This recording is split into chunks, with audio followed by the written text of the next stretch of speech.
جی تو سباؤن ہمارے کالج کا جو ہے وہ میگزین تھا، اور پراپر اس نام کے لیے کافی مطلب ہر بندے نے ڈیسائیڈ کیا تھا نام دیتے ہیں، پھر جی ایک نام جو ہے وہ سلیکٹ ہوا تھا اور وہ نام تھا سباؤن۔ تو یہ افسانہ ہے تنہائی کا عذاب، اور یہ افسانہ آپ کی پشوری نے جو ہے خود لکھا تھا۔ اسٹوڈنٹ لائف میں نے خود لکھا تھا اس افسانے کو، اور میں آگے بھی مطلب میں بہت چھوٹی سی ایج سے لکھنا شروع کر دیا تھا، جب مجھے صحیح سے لکھنا بھی نہیں آتا تھا، بہت سارے ورڈز کا اتنا مجھے مطلب عبور نہیں تھا بہت سارے ورڈز پہ، لیکن میں پھر بھی لکھتی تھی، یا مجھے پتہ نہیں ہوتا تھا تو میں چھوٹی چھوٹی سی سٹوریز لکھتی تھی۔ شاید کلاس 2 سے میں لکھنا شروع ہو گئی تھی، لیکن میرے اس ٹیلنٹ کو کبھی سراہا نہیں گیا، اور نہ جو ہے تو مجھے لگتا تھا کہ لائک میں ایسے کچھ لائک یہ بھی ایک قابلیت ہوتی ہے، ایبلٹی ہوتی ہے۔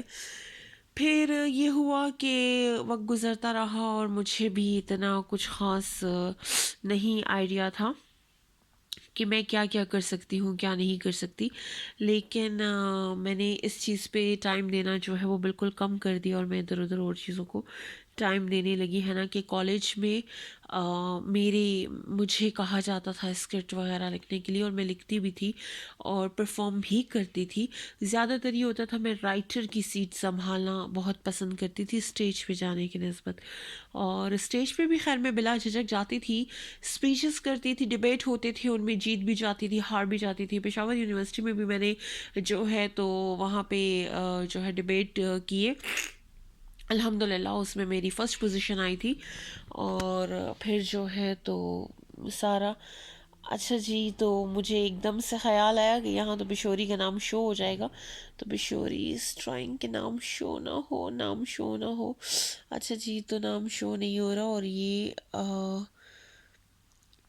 چلے یہ تھی کہانی، لیکن میں نے کافی کہانیاں لکھی ہیں، تو ان میں سے ایک یہ جو پبلش ہوئی تھی یہ میں نے دی تھی، جو مجھے سب سے اچھی لگتی تھی، اور یہ افسانہ تو آپ کے ساتھ شیئر کرتے ہیں۔ السلام علیکم بھائی، واہ روز کی طرح آج پھر وہی انگلش، اور تم لوگ، ریحان نے کرسی پر بیٹھے ہوئے کہا تھا۔ ہاں، ہم تمہاری طرح انگریز کے چمچے نہیں جو انگلش کے ٹیسٹ کی پرواہ نہ کریں اور پاس بھی ہو جائیں، اقرا نے جلتے ہوئے جواب دیا۔ چلو اب اپنا ٹیسٹ یاد کرو، ورنہ پھر پچھلے ہفتے کی طرح۔ ابھی ریحان نے آدھی بات ہی کی تھی کہ اقرا نے شٹ اپ کہا اور کلاس کی طرف چل دی۔ بریال اور صباحت بھی کلاس کے لیے چلے گئے، اور ریحان کو اقرا پر ہنسی آ رہی تھی، وہ بھی کلاس کی طرف چل دیا۔ ریحان، اقرا، صباحت اور بریال بہت اچھے دوست تھے اور تھرڈ ایئر کے اسٹوڈنٹس تھے۔ اقرا پر 24 گھنٹے انگلش کا ٹیسٹ سوار رہتا، صباحت اپنی دنیا میں مگن رہتی تھی، بریال بھی موج مستی سے باز نہ آتا تھا، جبکہ ریحان ہر وقت شرارت کرنے والا، مستی کرنے والا لڑکا نظر آتا تھا۔ فری پیریڈ میں وہ سارے کینٹین میں بیٹھے باتیں کر رہے تھے۔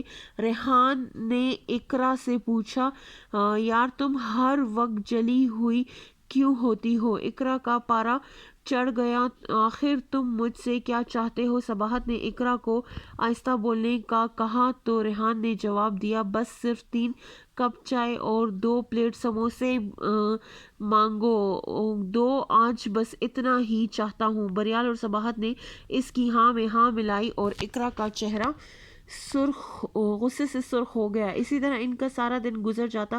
گھر آ کر ریحان نے اکرم سے پوچھا، مما کہاں ہیں؟ وہ بازار گئی ہیں۔ ریحان نے ایک آہ بھری اور اپنے کمرے کی طرف جانے لگا کہ اکرم نے پوچھا، صاحب کھانا نہیں چاہیے؟ اکرم نے ابھی بات شروع کی ہی تھی کہ ریحان نے منع کر دیا اور اپنے کمرے میں داخل ہو کر اس کا دروازہ بند کر دیا۔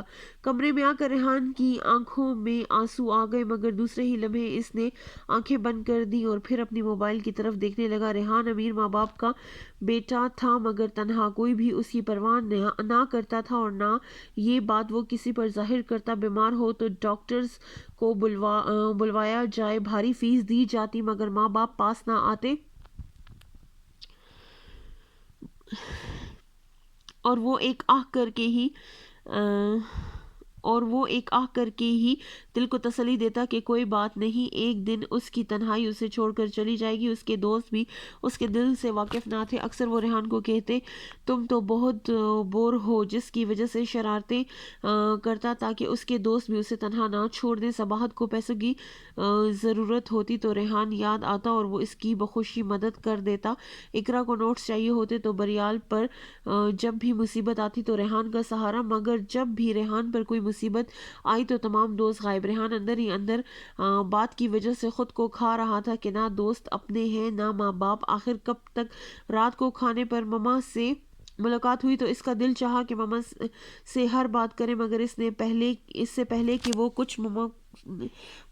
کچھ کہتا ماما نے کہا بیٹا کھانا کھا لو، میں اور تمہارے پاپا پارٹی پر جا رہے ہیں۔ وہ ان کو جاتے ہوئے کافی دیر تک دیکھتا رہا۔ صبح کالج میں اس کا دل تنگ ہو رہا تھا، سب بہت مزے سے گپے مار رہے تھے۔ بریال اور ریحان اٹھے اور کینٹین کی طرف چلے گئے۔ صباحت اور اقرا نے کولڈ ڈرنک لانے کا کہا تھا۔ کینٹین پہنچ کر ریحان چیزیں لینے لگا۔ بریال کی اپنے کلاس فیلو سے کسی بات پر بحث ہو رہی تھی کہ بریال نے اسے دھکا دیا اور اس لڑکے نے بریال کا گریبان پکڑا۔ اس پر ریحان کو غصہ آیا کہ وہ بھی بریال کے ساتھ مل کر اس لڑکے سے لڑنے لگا۔ اس طرح وہ لڑکا کافی زخمی ہو گیا، جس پر ٹیچر نے ریحان اور بریال کو آفس میں بلا کر کافی ڈانٹ دی۔ بریال نے سر عامر سے کہا سر میں تو کینٹین سے کولڈ ڈرنک لیے جا رہا تھا، ریحان ہی اس کے ساتھ الجھ گیا، اسی میں وہ زخمی ہو گیا۔ ریحان حیران و پریشان بریال کا منہ تکتا رہا۔ اس نے انہیں کہا کہ آپ کی اس غلطی کی کل تمام کالج کے سامنے آپ کو سزا دی جائے گی۔ آفس سے باہر نکلتے ہی ریحان اور بریال نے اقرا اور صباحت کو اپنا منتظر پایا۔ بریال نے ریحان سے معافی مانگی اور کہا کہ ڈر کی وجہ سے اس نے ایسا کیا۔ جب اقرا اور صباحت نے پوری بات سنی تو اقرا نے ریحان کو کہا یار کوئی بات نہیں، زیادہ سے زیادہ 1 ہفتے کی سزا ہوگی یا پھر سب کے سامنے ڈانٹ ملے گی، تم اسے اپنی دوستی کا فرض سمجھنا۔ صباحت نے بھی کہا کوئی بات نہیں، دو دوستوں میں تو ایسا چلتا رہتا ہے، تو کیا یہ میری خاطر ایسا نہیں کر سکتا؟ غلطی بھی تو اس کی ہے، میں تو اس کی خاطر یہ سب کیا تھا۔ ریحان یہ سب کچھ کہنا چاہتا تھا مگر گھر آ کر ماما کی وہی لاپرواہی، پاپا کی بے غرضی، وہ گھنٹوں اپنے کمرے میں بند رہا اور تنہائی پر روتا رہا۔ آخرکار وہ مر گیا جب کسی نے سوچا بھی نہیں تھا۔ ریحان نے زہر کھا کر ہمیشہ کے لیے اپنی تنہائی کو ختم کر دیا۔ رات جب اکرم نے اسے کھانے پر بلانا چاہا تو وہ نہ اٹھا، جب اکرم نے اسے ہاتھ لگایا تو وہ در فانی سے کوچ کر چکا تھا۔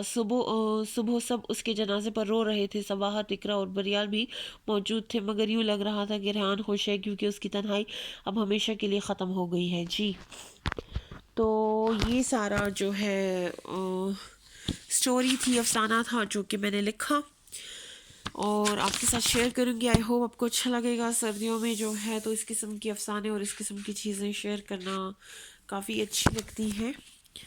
اور 2007 اور 2009 مطلب یہ ہم نے 2007 کا سیشن تھا ہمارا، اور 2007 میں جو میری فرینڈس تھیں دے آر اسٹل الحمدللہ مائی فرینڈس، اور ہاں دو ہی ان میں سے رہ گئی ہیں، باقی ماشاء اللہ سے کہاں ہیں کہاں نہیں آئی ڈونٹ نو، لیکن 2 ہی ہیں جو ہمیشہ سے تھیں اور انشاءاللہ ساری عمر رہیں گی۔ تو یہ ہمارا کالج، آئی ہوپ آپ کو جو ہے تو پسند آیا ہوگا، اور انشاءاللہ میں اپنی اور باقی باتیں بھی آپ کے ساتھ شیئر کیا کروں گی آہستہ آہستہ، اور آپ کو پسند آئیں گی، آپ لوگ جو ہو تو انجوائے کرو گے۔ اور کہوا بنائیے، پتیسا بنائیے، اور ساتھ ساتھ جو ہے سباؤن پڑھیے، یا کوئی بھی بک یا کوئی بھی نیوز پیپر پڑھیے، یا کوئی بھی ہارر مووی ضرور دیکھیے۔ میں ہارر مووی کی ایکسپلینیشن دیکھتی رہتی ہوں، اور سردیوں کو انجوائے کیجیے، میں بھی اسی طرح انجوائے کرتی ہوں، مزے لیتی ہوں۔ تو انشاءاللہ آئیں گے اور مزیدار سی ویڈیو کے ساتھ۔ Thank you so much. Pashori lifestyle آپ کو کہتی ہے، لیکن پلیز میری ویڈیو کو لائک کیجیے، شیئر کیجیے، سبسکرائب کیجیے، اور مجھے لائک ضرور دیجیے، کیونکہ مجھے پتہ چلتا ہے میری ویڈیو آپ کو اچھی لگی ہے، نہیں لگی ڈس لائک کیجیے، بٹ رسپانس ضرور دیجیے۔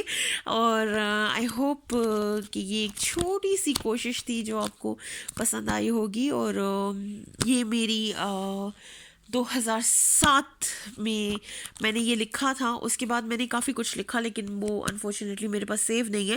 لیکن میں اب سوچ رہی ہوں, میں نے اپنے ہسبینڈ کو بھی کہا ہے کہ میں دوبارہ سے کچھ لکھتی ہوں, تو انشاءاللہ میں لکھوں گی, پھر آپ کے ساتھ شیئر کروں گی. اوکے, تھینک یو سو مچ. اللہ حافظ.